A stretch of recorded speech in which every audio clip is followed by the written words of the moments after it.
particularidades das regiões. Então, a globalização é um processo que é muito aberto, permeável, e não pode mais ser pensado como homogeneização do mundo, aldeia global, processos, né, fechados. Então, ele vai apontar alguns aspectos do processo de globalização que são, inclusive, contraditórios. Chega uma hora que ele diz assim, ó, tá todo mundo padronizando, mas, ao mesmo tempo, as diferenças estão sendo observadas, valorizadas. Esse processo é contraditório, mas faz parte de uma análise dialética mesmo, né? A globalização incorpora o local e o global ao mesmo tempo, complementam-se e são antagônicos, né? E se contradizem o tempo inteiro, mas se complementando, né? É um processo dialético. Então, às vezes a gente lê o texto e diz, mas ele tá falando uma coisa, mas daqui 5 minutos ele falou outra coisa. O contrário, ele está falando que é um processo muito complexo, né? E ele está apontando algumas inconsistências da globalização também. Por isso que o título do livro é A Globalização Inacabada, porque está acontecendo, as mudanças estão acontecendo. E aí ele vai dizer assim, primeira coisa que o autor pergunta, né? Ele pergunta assim, quando surgiu a globalização? Quando é que a gente pode dizer que surgiu a globalização? Gente, eu anotei tudo aqui, aí eu vou fazer igual na outra aula, porque como eu estou dando conta de várias turmas, eu anotei, mas aí daqui a pouco eu vou e passo para o slide e mando para vocês, tá? Prometo. E aí ele pergunta assim, quando que começa o processo de globalização? Os autores que discutem globalização não têm um consenso sobre isso, sobre como nasceu a globalização, da onde que veio a globalização. Porque até se pensar sobre o início da globalização, já exige do pesquisador e do analista social o que é a globalização. Para eu saber quando começou, eu preciso ter um conceito de globalização. E nem isso existe. Nem um consenso sobre isso existe. Então, tem gente que diz, como, por exemplo, lá naquele vídeo que eu mandei para vocês, do Milton Santos, né?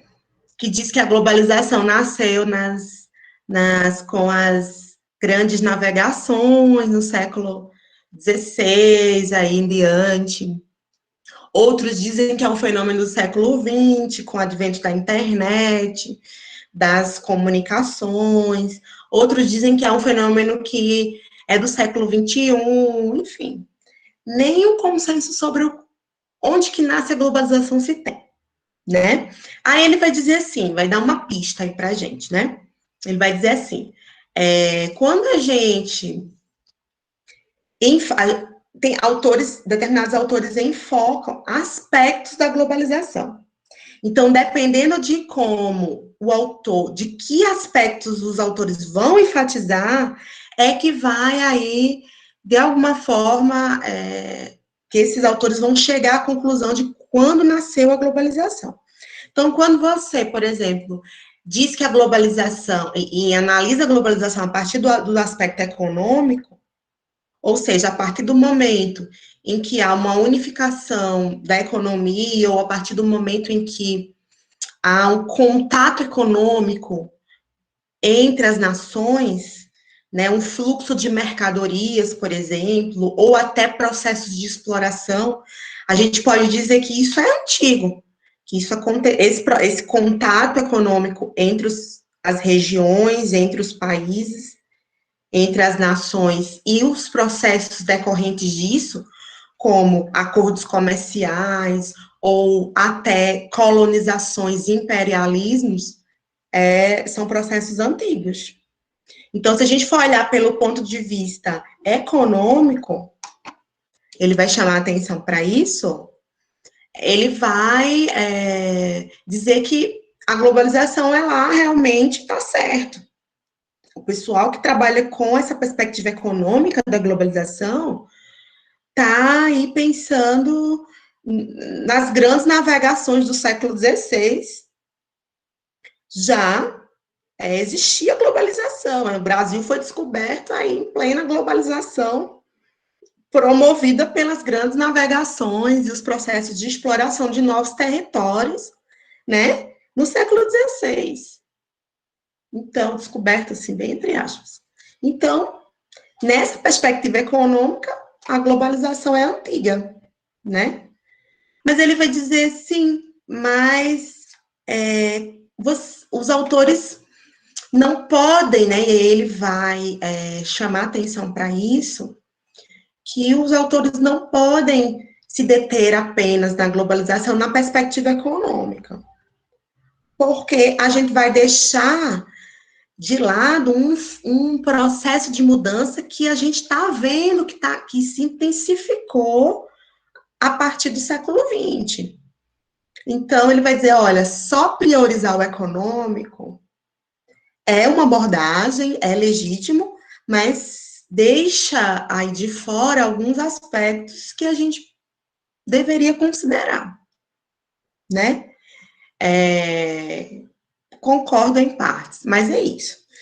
Quando você privilegia outros aspectos da globalização, como, por exemplo, o cultural, os autores dizem, não, o processo de globalização ele é mais recente, ele tem muito mais a ver com as transformações tecnológicas, principalmente que permitiu que as pessoas chegassem de um país para outro, cruzassem o Atlântico, cruzassem os oceanos de um dia para outro, que as pessoas ficassem se comunicando, fizessem uma reunião entre países através da internet, dos processos comunicacionais novos. Isso aconteceu do século XX para cá. Então, é uma coisa recente.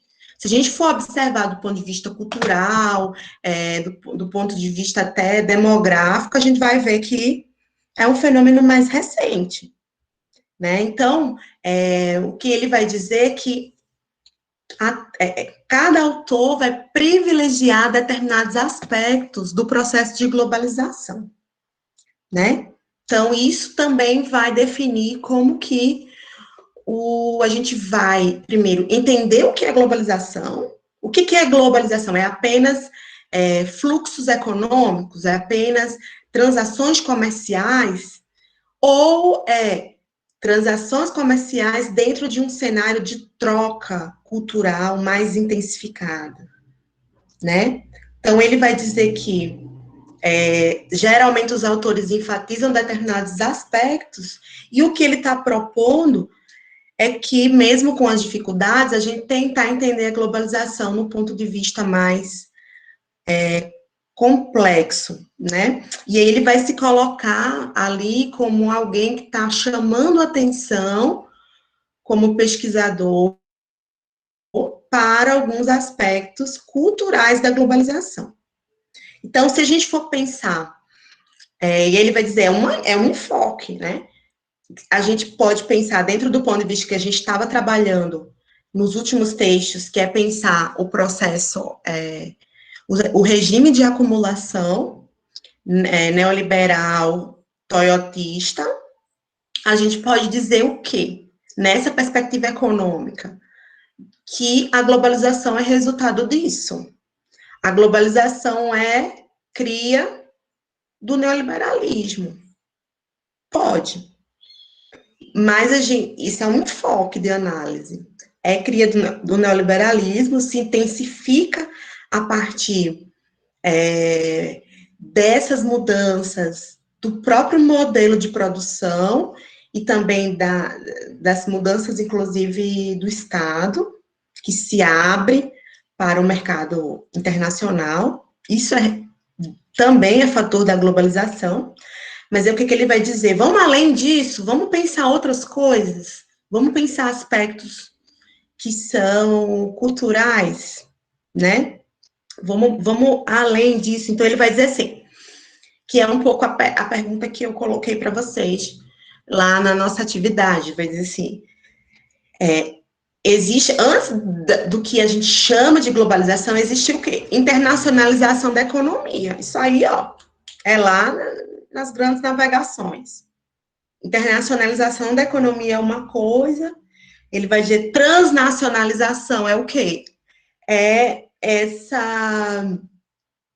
a forma como os estados se organizaram, inclusive para entidades internacionais que foram criadas mundialmente, como se fosse assim, as funções do Estado que foram transferidas para organismos internacionais. Então, a criação da ONU, a criação da Organização Mundial de Saúde, que foi fundamental, tem sido fundamental na gestão da pandemia.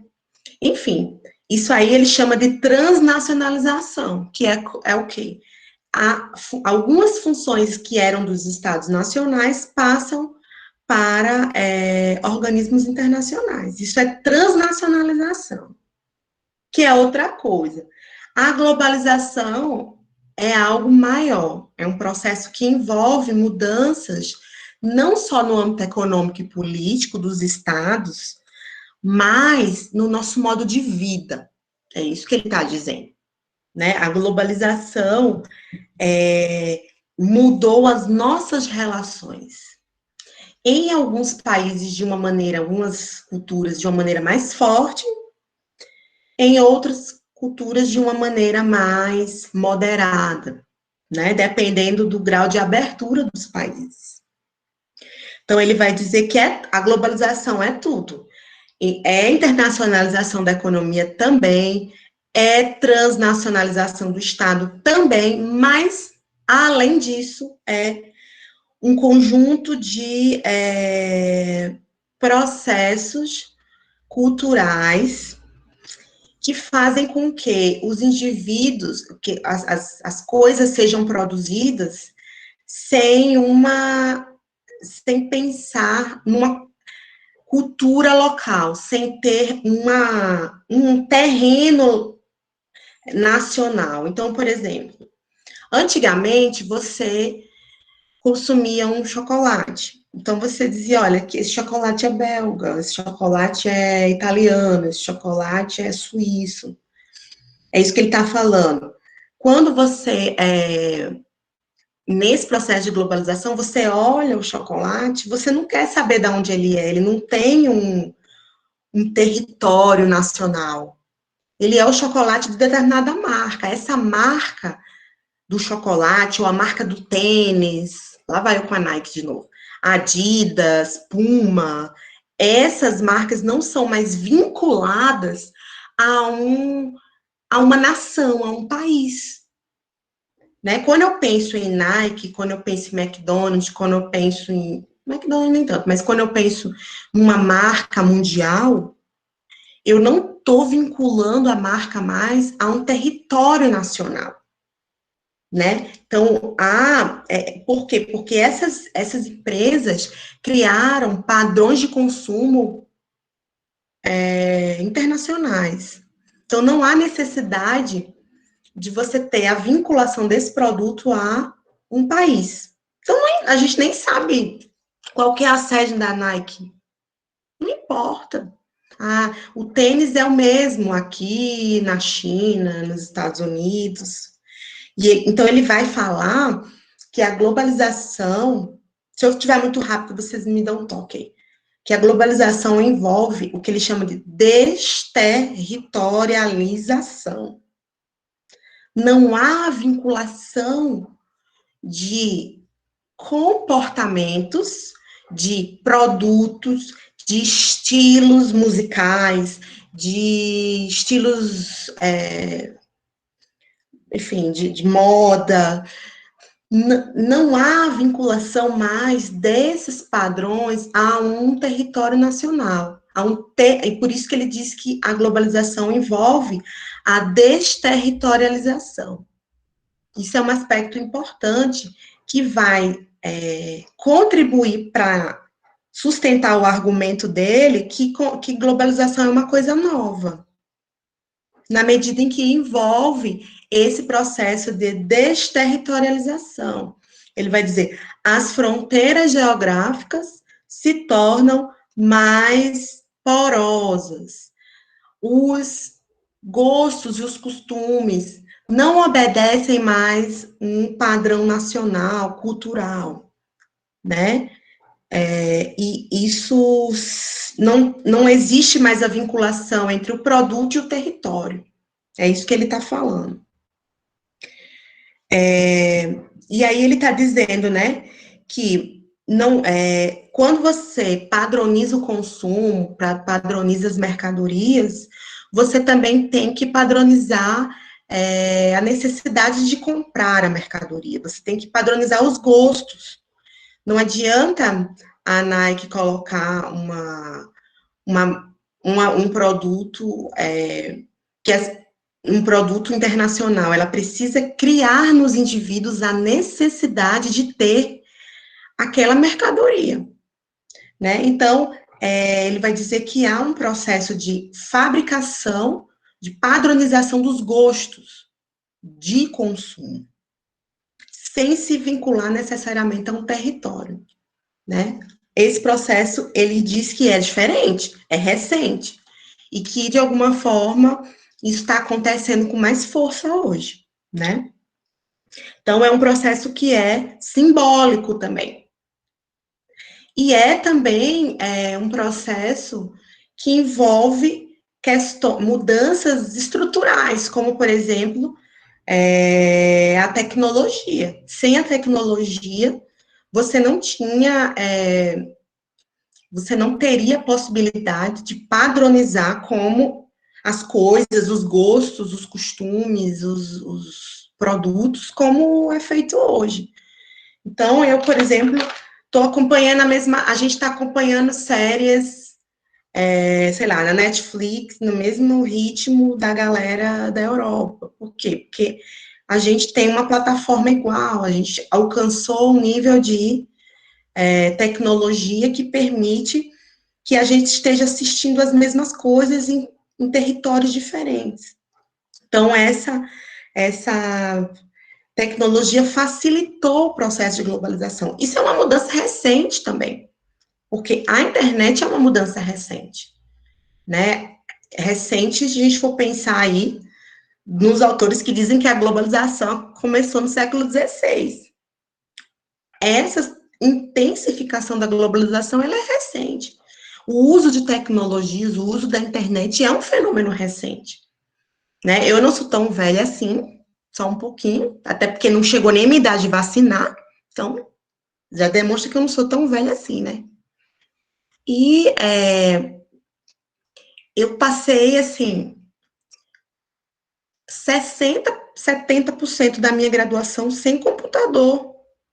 Não usava computador. Eu fui usar computador, já estava no último ano de curso. Não tinha computador. Eu fazia as coisas manualmente, entregava os trabalhos manualmente, ia para a biblioteca, pegava os livros, anotava as coisas que eu achava importantes nos livros, entregava os trabalhos. Não tinha essa coisa de, a professora passou um trabalho sobre globalização, vou lá no Google pesquisar o que tem lá de globalização. Não tinha isso, não fez parte da minha graduação, por exemplo. E eu tô falando, eu me graduei em 2003. Minha graduação foi em 2003, no ano 2000 ainda. No ano 2000 ainda, né? Quando eu terminei o curso. Como faz tempo, né, mano? Faz tempo. Enfim, esse é um processo, se a gente for pensar aí, de 20 anos para cá. Essa intensificação da tecnologia dentro desses processos de comunicação, de mídia, né? Então, é um fenômeno, sim, relativamente recente, se comparado à história da humanidade, né? 20 anos não é nada. Eu já tinha nascido. Então, há uma intensificação também, a facilidade promovida pela tecnologia, e também a tecnologia facilitou o fluxo entre pessoas, né? Então, você pode, se você, claro, tiver condição.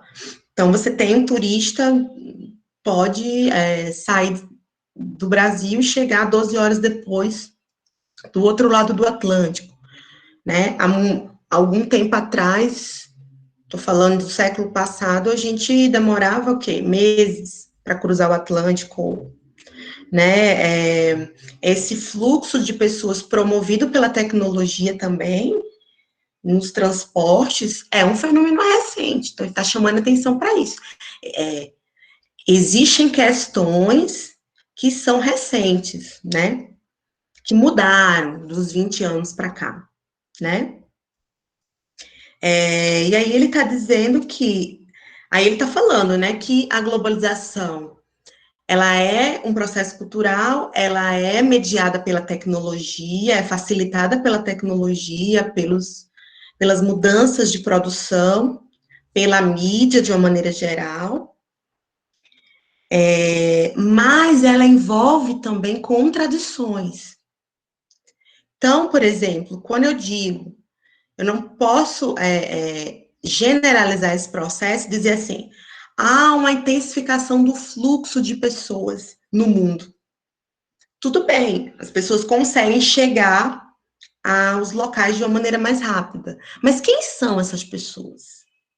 O que elas precisam para chegar? Né? Quem daqui da sala de vocês foi para a Europa na vida? Quem saiu do país?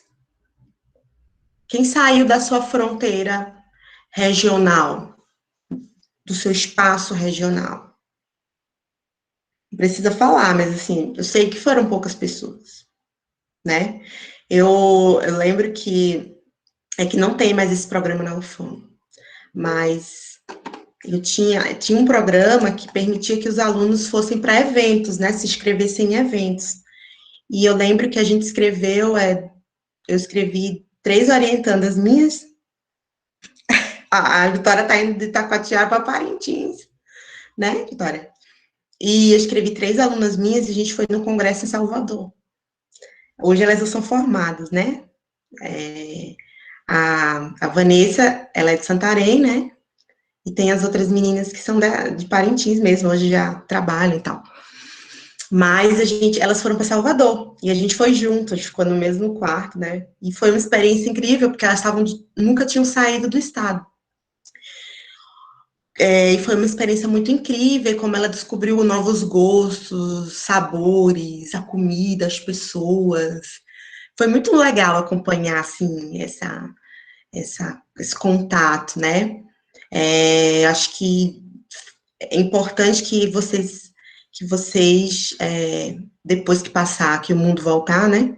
Que vocês façam isso, aproveitem esses congressos.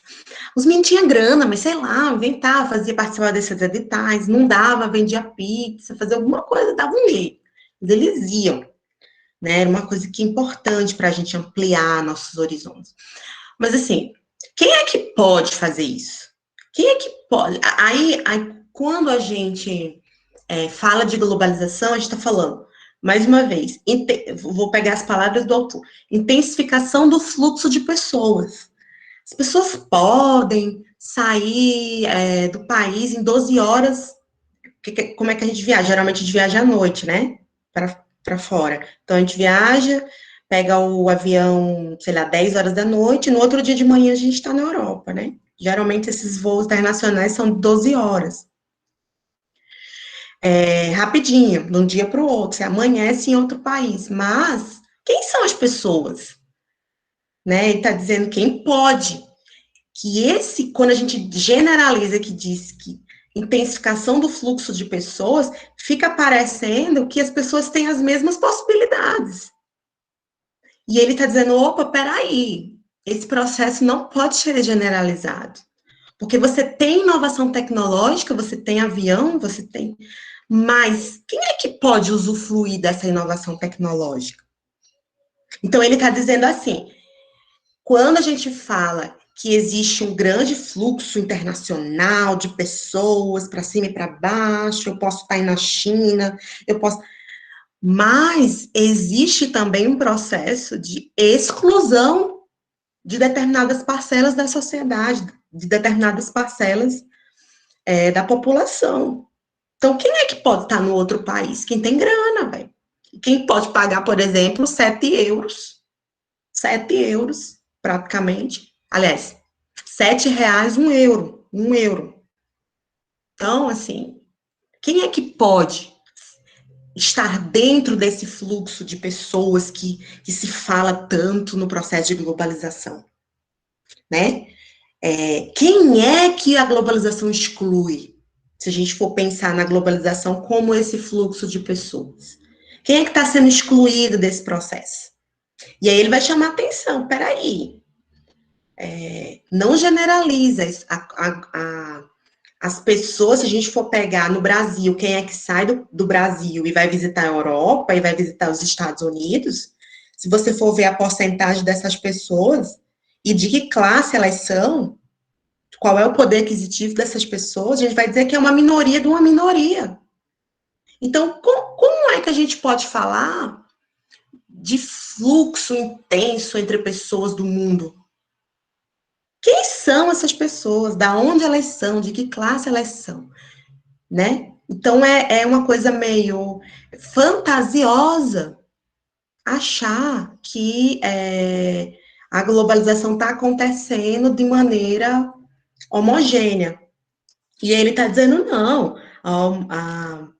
a globalização, ela exclui, ela é excludente também, ela deixa de fora pessoas que nunca saíram das suas cidades, que não é a minoria, é a maioria, dependendo do país.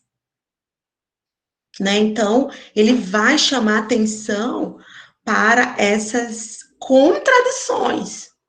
Então, se fala muito de fluxo entre pessoas, de tecnologias, mas quem que está usufruindo disso? Ele está falando. É um processo excludente também, né?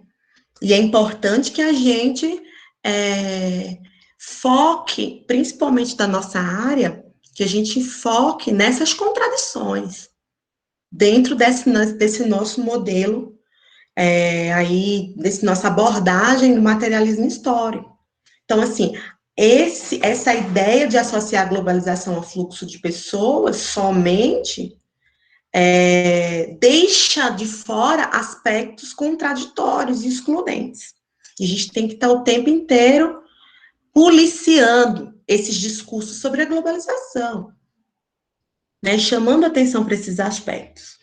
Então, ele vai dizer também que ele vai dizer assim, a globalização consiste na disponibilidade de pessoas e disponibilidade de recursos. Mas a gente não pode tentar deixar de entender a globalização a partir do drama da exclusão. E outros dramas que o autor vai chamar atenção, como, por exemplo, racismos, processos de racismo, de disputas entre regiões. Então, ele vai dizer, sim, a globalização permite o intercâmbio entre pessoas em diversos locais, mas esses intercâmbios nem sempre são pacíficos.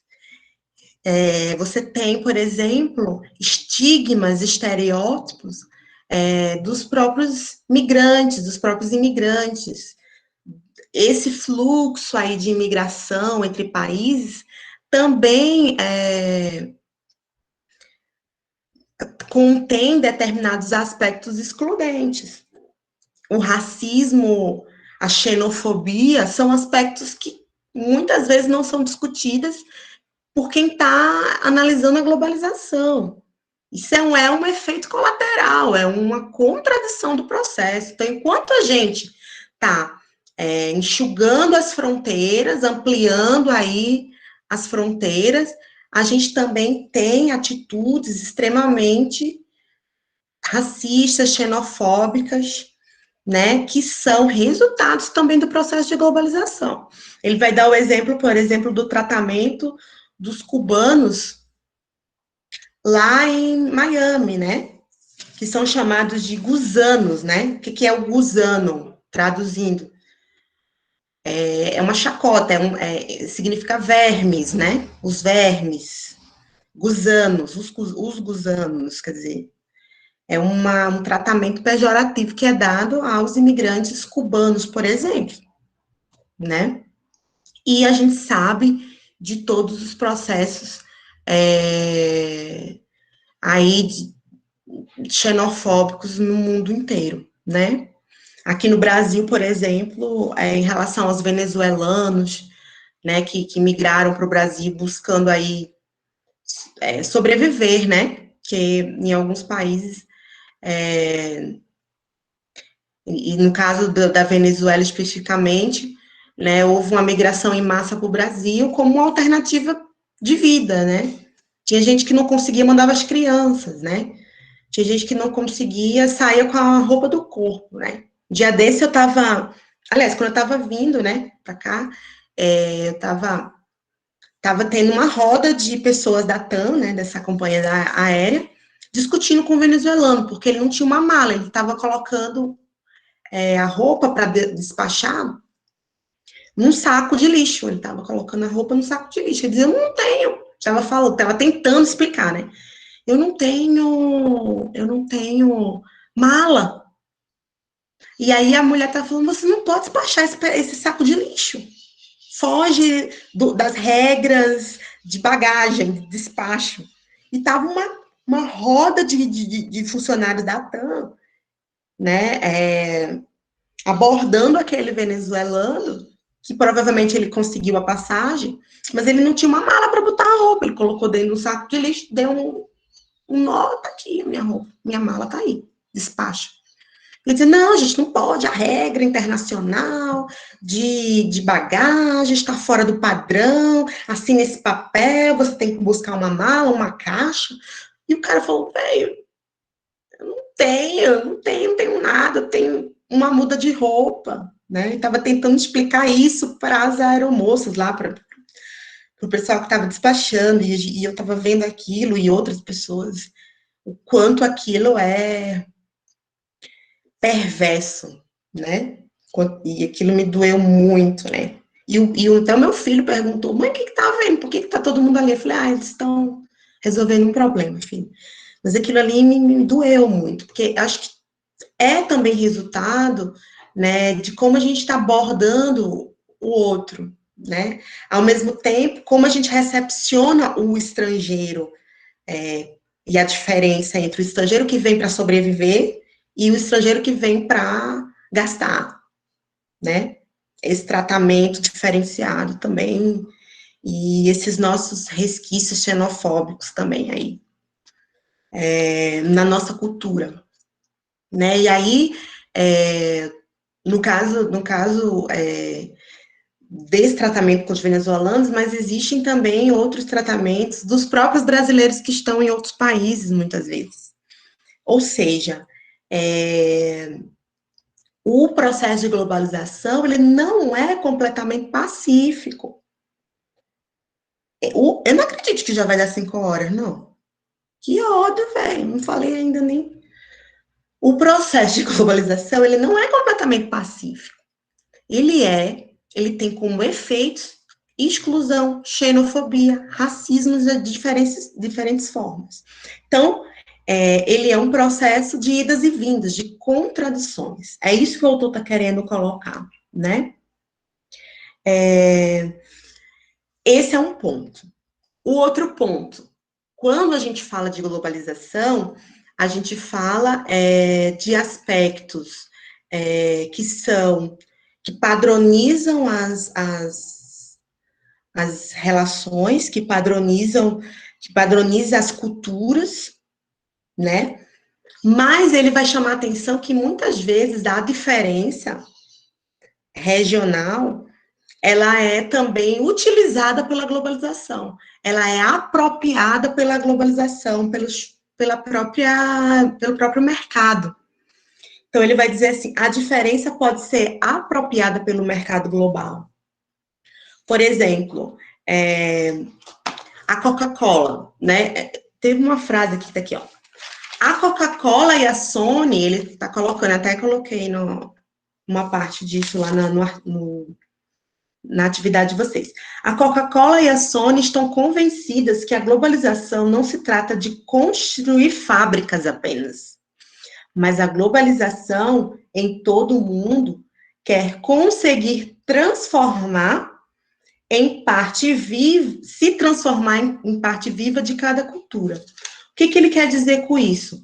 Que as empresas não basta só ter uma mercadoria e vender no mundo inteiro. Elas precisam adaptar as suas mercadorias às realidades locais.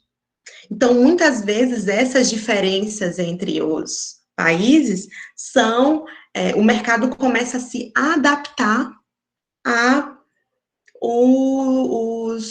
as exigências dos próprios países e das regionalidades, das particularidades, das diferenças. Então, o capitalismo, muitas vezes, se apropria da diferença, inclusive transforma a própria diferença em produto. Né? Então, a gente não pode pensar a globalização como, por exemplo, um produto que é imposto de uma maneira unilateral pelo mercado para os consumidores. Não, o próprio mercado, as próprias empresas se adaptam às diferenças entre as nações. Então, por exemplo, o que a Coca-Cola fez em Parintins, por exemplo? Criou a Coca-Cola, as placas, né? Eu nunca vi a latinha, mas dizem que tinha, né? Eu nunca tive. Mas as placas da Coca-Cola azul.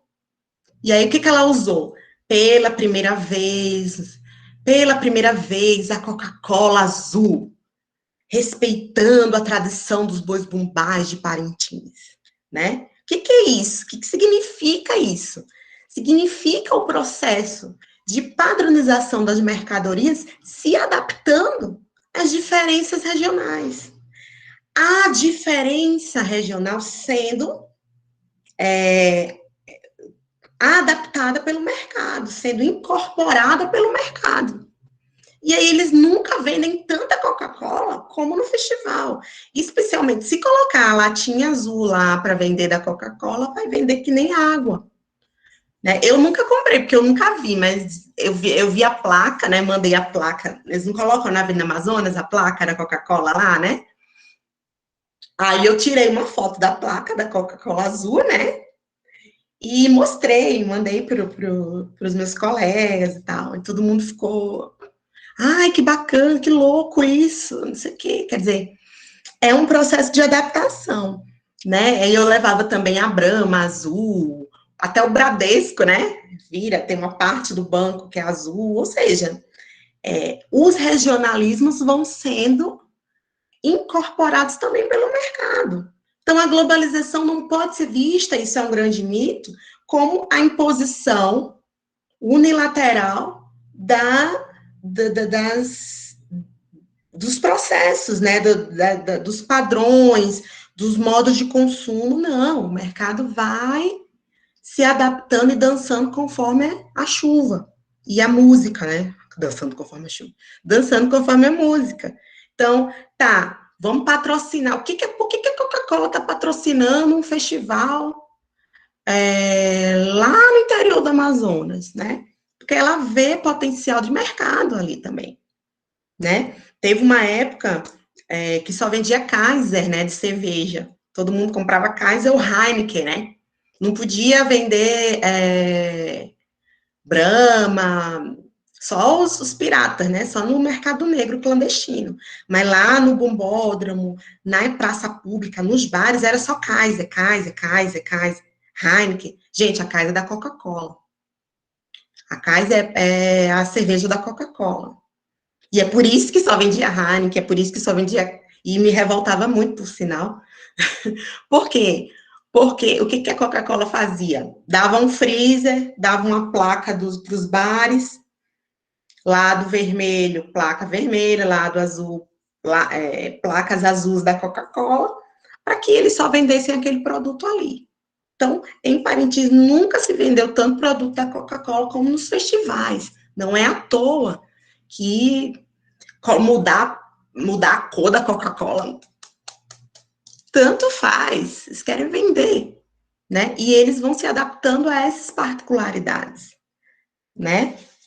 Somos obrigados. E aí, isso é um próprio processo de contradição, quer dizer, não é o padrão global enfrentando de uma maneira direta as diferenças regionais, mas é um processo de interdependência, de mesclagem, ao mesmo tempo um processo contraditório, né?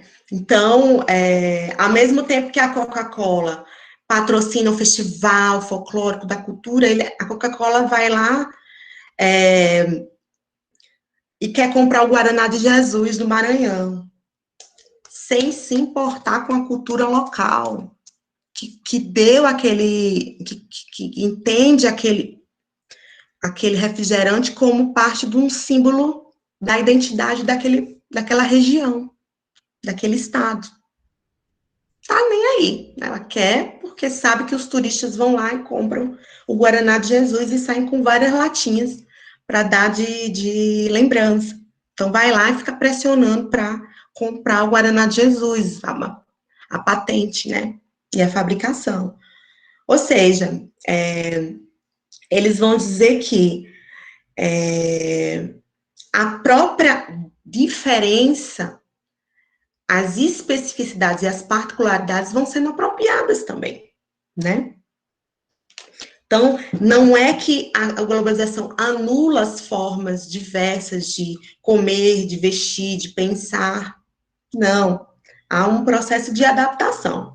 Isso é muito claro, por exemplo, quando a gente vai para Natal, porque em Natal, Rio Grande do Norte, minha terrinha, é uma cidade que tem fluxo de turismo internacional, né?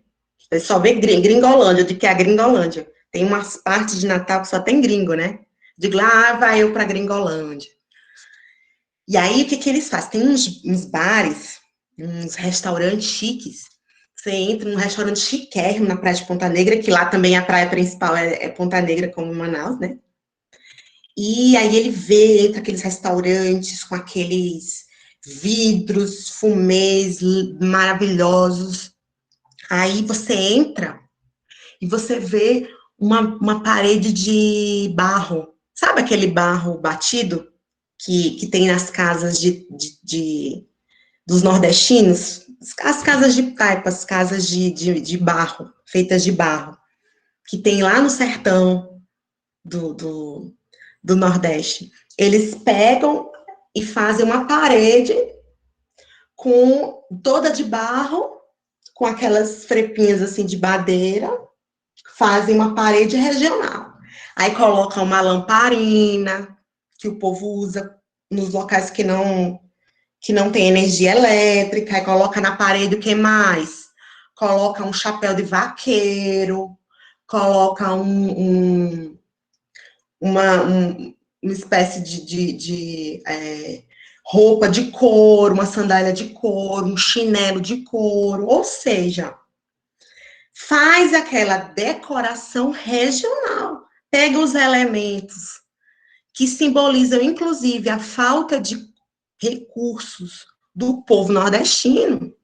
A lamparina não é muito. Não é. Se, vai perguntar para o sertanejo se ele gosta de usar lamparina, né? Não.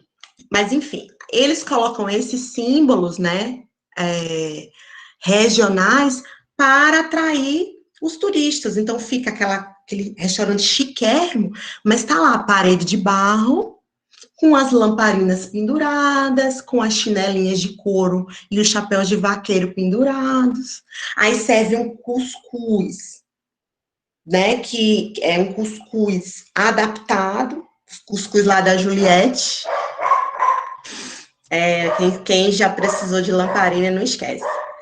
E aí pega aquele cuscuz chique, né? Que é agora adaptado. Então, pega aquele cuscuz com carne de sol e vende ali pelos seus R$ 100 o prato fino de um restaurante chique, mas que tem os elementos regionais ali para atrair os turistas. Aí os turistas fazem o quê?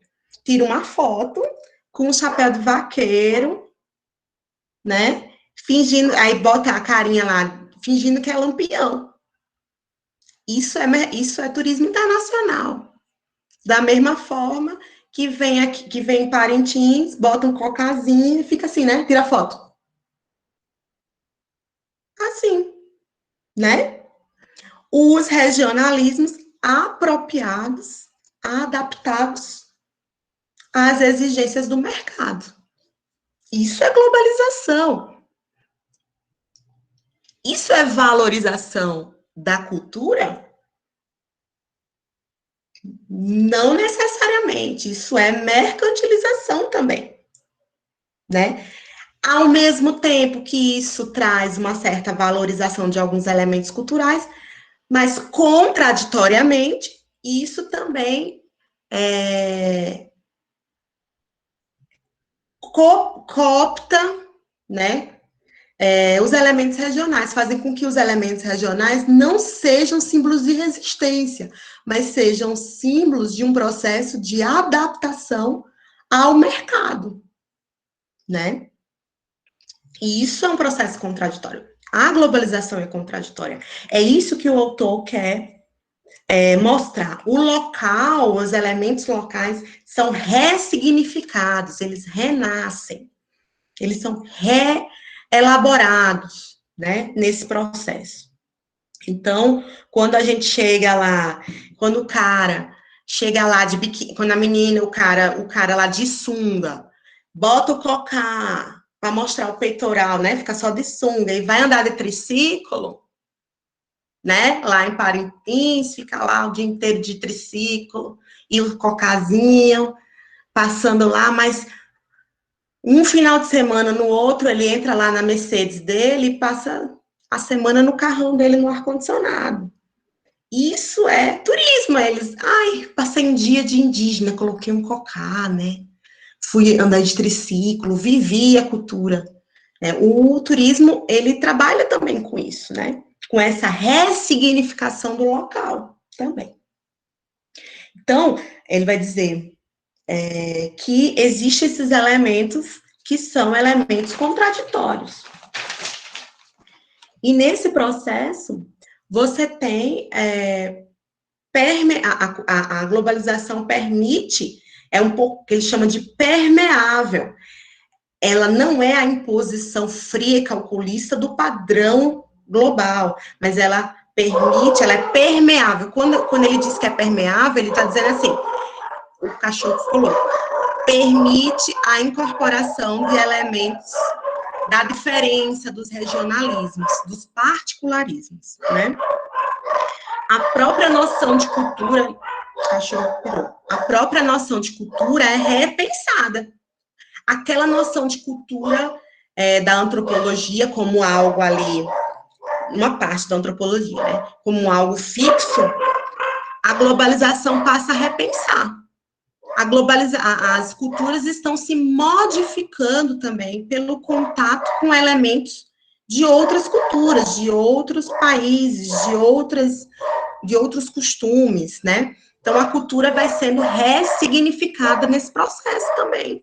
Cultura agora aparece, e a globalização contribui para isso, a cultura aparece como um processo em construção, e não como um processo acabado, né? Estou disputando com um cachorro aqui. Então, ele vai dizer assim, a cultura, aí é no final do texto, né, ele vai dizer assim, a cultura não é só um conjunto de costumes fixos, imutáveis, mas ela não é substância, ele está dizendo, mas a cultura é processo, e isso a globalização nos ajuda a entender. Nesse processo, a globalização nos ajuda a entender. Como que nós vamos nos adaptando a isso? Então, por exemplo, um dia desse eu estava em Manaus e estava afim de tomar um tacacá, que eu amo tacacá. Aí, o que eu fiz? Liguei para o delivery do tacacá, né?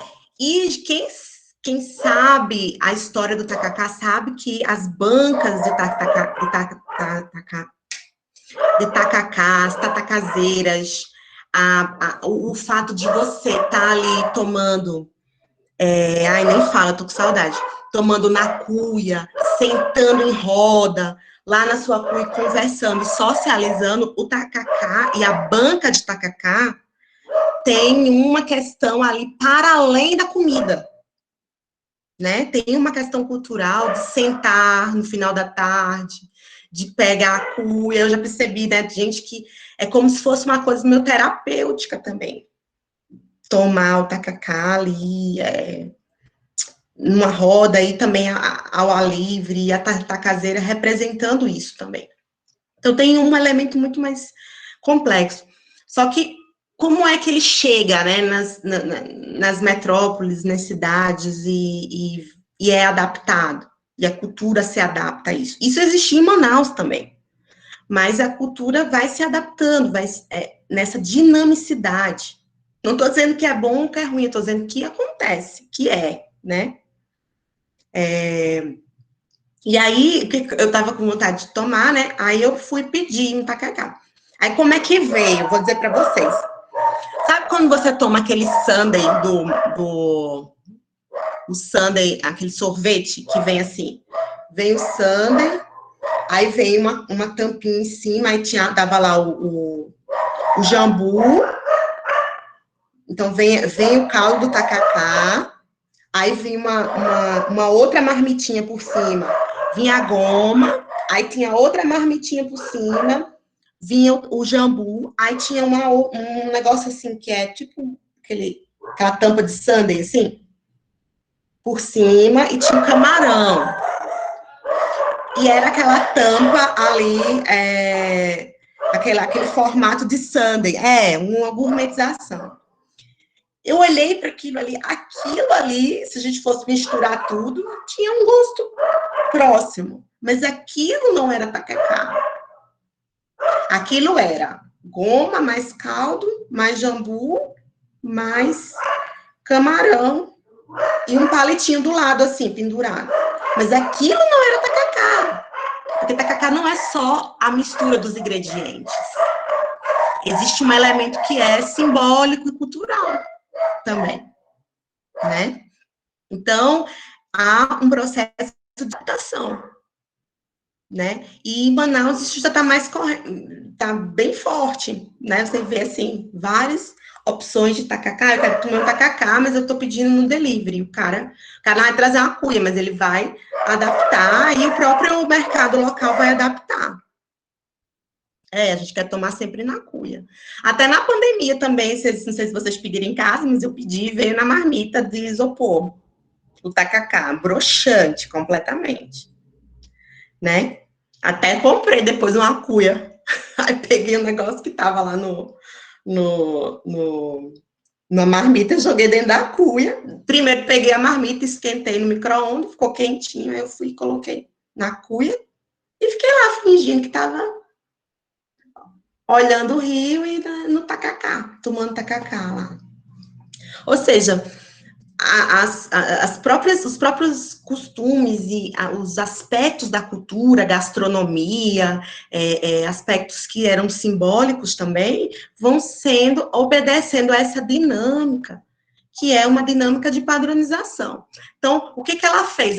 O que a mulher do tacacá em Manaus fez? Ela pegou um modelo do sundae, que era um modelo que é fácil de transportar, né, que é da cidade, da zona urbana, e adaptou para esse mercado internacional, adaptou as questões regionais em Manaus, né? Isso diz muito sobre a cultura, porque a cultura, ela vai também se ressignificando, incorporando esses aspectos de padronização, né? Então, o que ele está dizendo? A globalização, a padronização acaba fazendo com que a gente reveja o próprio conceito de cultura, que é, inclusive, uma questão que eu deixei lá para vocês, a última questão da nossa atividade. Como que a globalização nos ajuda a entender a cultura? E essa esse aspecto de mudança, de transformação da cultura, né? A cultura vai entrando em contato e o processo de globalização intensifica isso, o contato entre culturas, e as culturas vão sendo aí dinamicamente ressignificadas, repensadas, pensando agora num processo, da cultura enquanto processo, e não como um conjunto acabado de costumes, mas costumes que estão passando por modificações permanentes, né? É um pouco isso. Então, deixa eu ver mais se eu esqueci alguma coisa para falar para vocês. Então, veja, gente, o que o autor está falando? Ele está tentando mostrar alguns aspectos contraditórios do processo de globalização. Ele vai dizer, a globalização não pode ser só vista na perspectiva econômica, nem pode ser vista somente na perspectiva cultural. Ela precisa abarcar tudo. Ela tem elementos de padronização, ela tem elementos realmente de imposição de um padrão aí global de vida, de estilo, de consumo, mas também ela tem aí a existência de elementos de diversidade, de determinadas adaptações, de particularismos. Essa globalização não é completamente igualitária, ela também exclui, ela fomenta xenofobia, ela fomenta muitas vezes formas de racismo e processos de exclusão dos mais variados. Então, é importante que a gente leia o texto que eu estou passando para vocês, sem querer fechar um entendimento sobre globalização. É um processo de contato entre culturas, mas que é um processo contraditório. Então, assim, não adianta a gente querer hoje fechar um conceito acabado, porque é algo que está aí sendo construído. O que a gente pode dizer é que nós temos mais contatos, as culturas estão mais próximas, estão mais...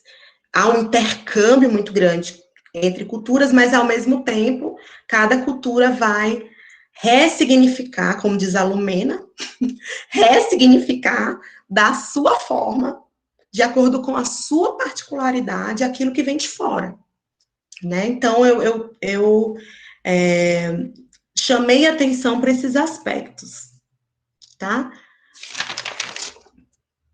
Não sei se vocês já leram, acho que é isso. Deixa eu ver se eu esqueci alguma coisa. Eu vou deixar os slides para vocês para ajudar no entendimento, mas eu acho que é isso, né? E aí, depois que eu colocar os slides, acho que vocês conseguem responder a questão. Mas as questões que eu coloquei lá para vocês é justamente tocando nesses pontos, né?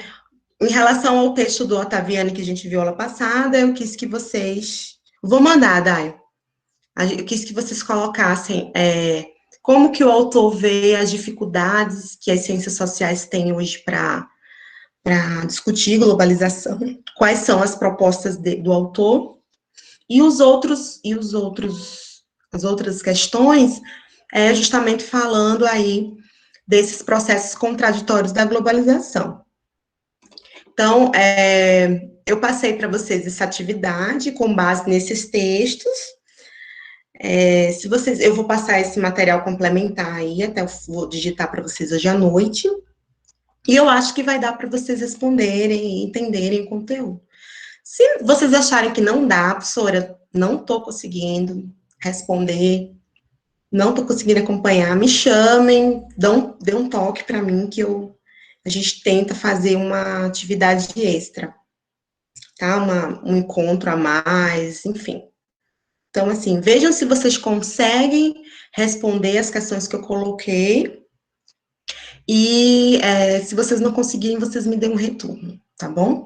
Mas, de antemão, a gente vai deixar a atividade para ser entregue no final de semana. Eu acho que eu coloquei até sábado, para vocês me entregarem. Já é quarta.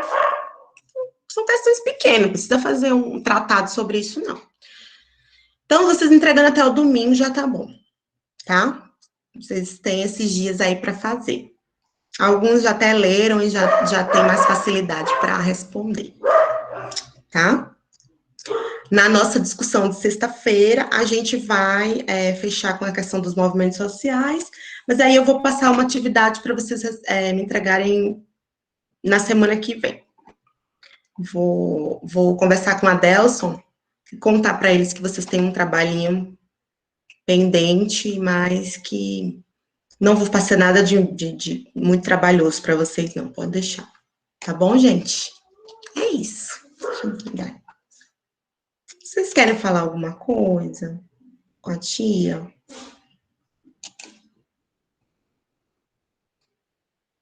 Querem falar, meu amor?